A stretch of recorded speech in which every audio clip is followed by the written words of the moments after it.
Hello students, स्वागत है आपका अपने YouTube channel drill of nursing पे। हमने प्रीवियस क्लासेस में मेंटल हेल्थ नर्सिंग के टर्मिनोलॉजीज़ को डिस्कस किया था और हमने उसमें 20 टर्मिनोलॉजीज़ को हल्के हल्के पढ़ा था।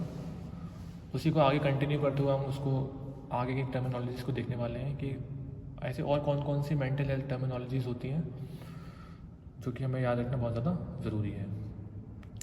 तो जैसा कि आप स्क्रीन पर देख पा रहे होंगे, नंबर 21 में लिखा है डिल्यूजन। आपको फोटो में भी दिख रहा होगा चित्र में।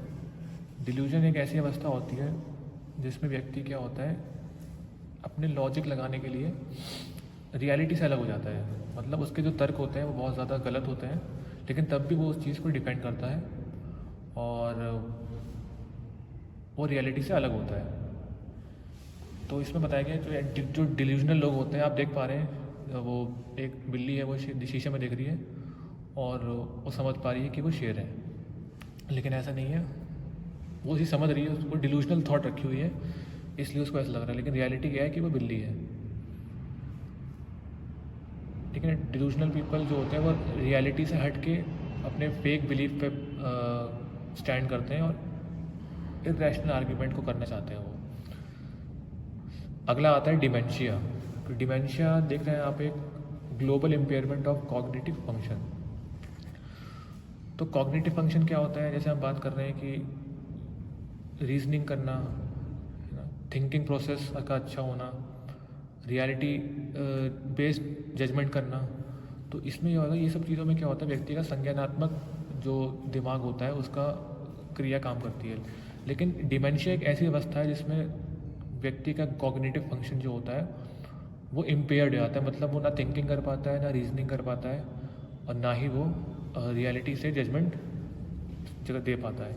और ये हल्के हल्के व्यक्ति के समय के साथ साथ ये प्रोग्रेसिव एक कंडीशन होती रहती है, और इससे व्यक्ति को सोशल और ऑक्यूपेशनल एबिलिटी में भी कई प्रकार की दिक्कत का सामना करना पड़ता है। तो डिमेंशिया एक प्रकार का कॉग्निटिव फंक्शन का इम्पेयरमेंट है।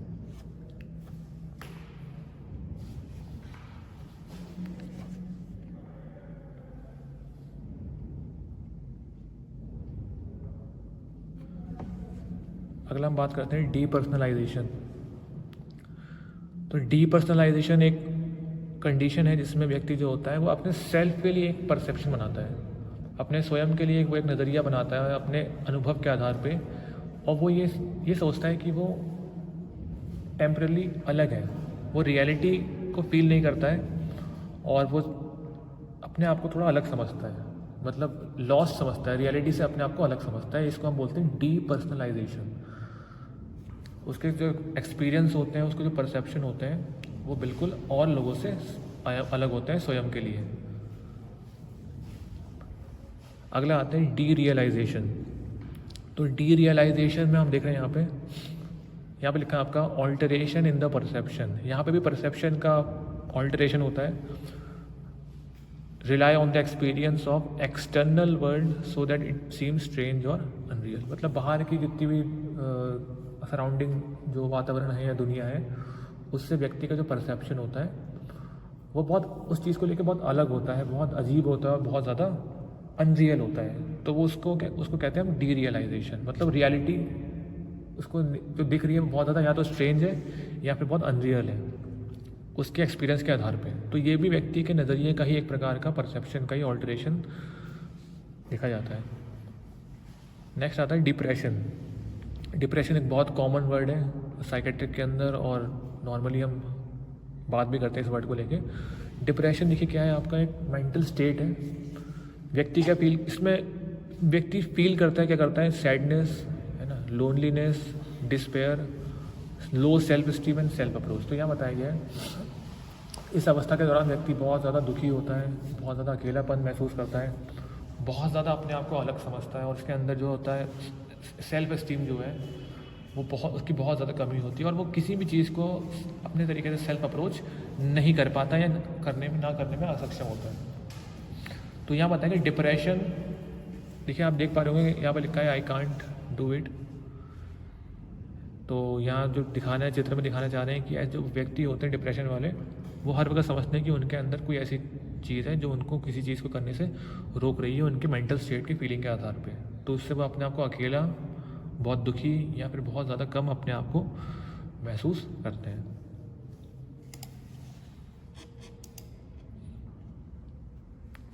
नेक्स्ट कंडीशन है डेजा वू।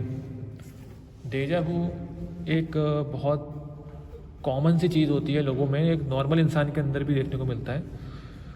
एक ऐसा अनुभव होता है जिसमें व्यक्ति को ये लगता है कि वो किसी एक चीज़ को दूसरी बार अपनी लाइफ में अनुभव कर रहा है और वो चीज़ वो पहले भी अनुभव कर चुका है, लेकिन उसको ये नहीं पता होता कि उसने कब किया था और कहाँ किया था। नेक्स्ट आता है यहाँ पे ड्रग है डाइसल्फिराम। ये एक ड्रग है। इस ड्रग का यूज़ बेसिकली हम जो अल्कोहल एडिक्टेड पेशेंट होते हैं उनको हम देते हैं ताकि उनका जो इससे एडिक्शन पे कंट्रोल रख सकता है। बट ये ऐसा फर्स्ट ड्रग नहीं है जो व्यक्ति को अल्कोहल छुड़ा ही देगा। हाँ, लेकिन इसके होने से व्यक्ति के अल्कोहल अब्यूजिंग थोड़ी कंट्रोल हो जाती है। लेकिन यहाँ ये बताया कि अगर व्यक्ति को इसको हम किसी और चीज़ के साथ मतलब अगर अल्कोहल के दौरान हम पेशेंट को ये दे दें जिसमें अल्कोहल लेवल अगर ब्लड में बहुत ज़्यादा हाई हो और ये ड्रग भी आ जाए, तो इसमें पेशेंट की जो होती है वो एक बहुत बड़ा कॉम्प्लिकेशन हो सकता है, पेशेंट को डेथ भी हो सकती है। तो ये बहुत ज़्यादा देखने वाली बात है। नेक्स्ट आता है डिस्टोनिया। डिस्टोनिया कंडीशन आप देख पा रहे होंगे, स्पाज्म लिखा हुआ है, इनवॉलंटरी मस्कुलर मूवमेंट्स।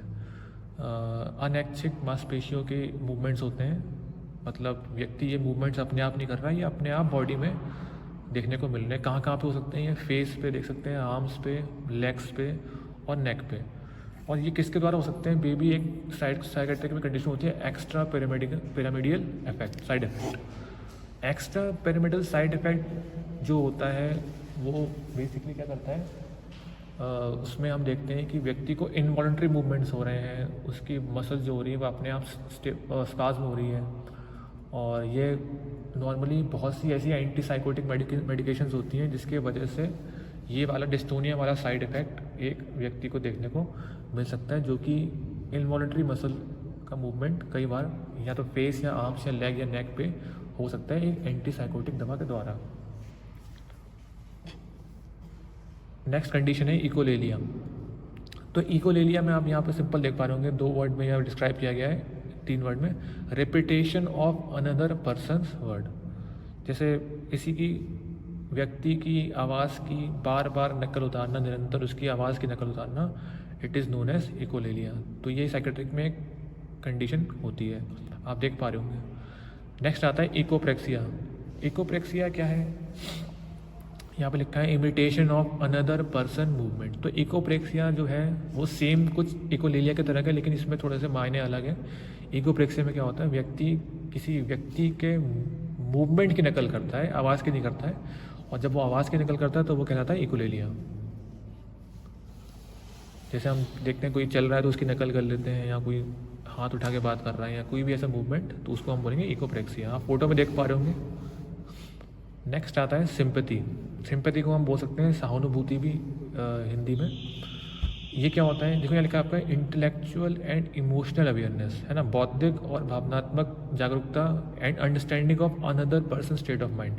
किसी भी व्यक्ति के दिमाग की बात को या किसी भी व्यक्ति के दिमाग में चल रही सोच को समझना एक सिंपैथी का एक फीलिंग होता है, जिससे हम व्यक्ति को सहानुभूति दे पाते हैं। आप देख सकते हैं कि यहाँ पे एक व्यक्ति एक दूसरे व्यक्ति को सहानुभूति दे रहा है, वो उसके चीज़ों को अंडरस्टैंड कर रहा है। तो ये एक अच्छी बात होती है, एक इंटेलेक्चुअल बात होती है, और हम इससे अपने इमोशन को लेकर अवेयर भी रहते हैं कि हमें इस जगह पे क्या करना है।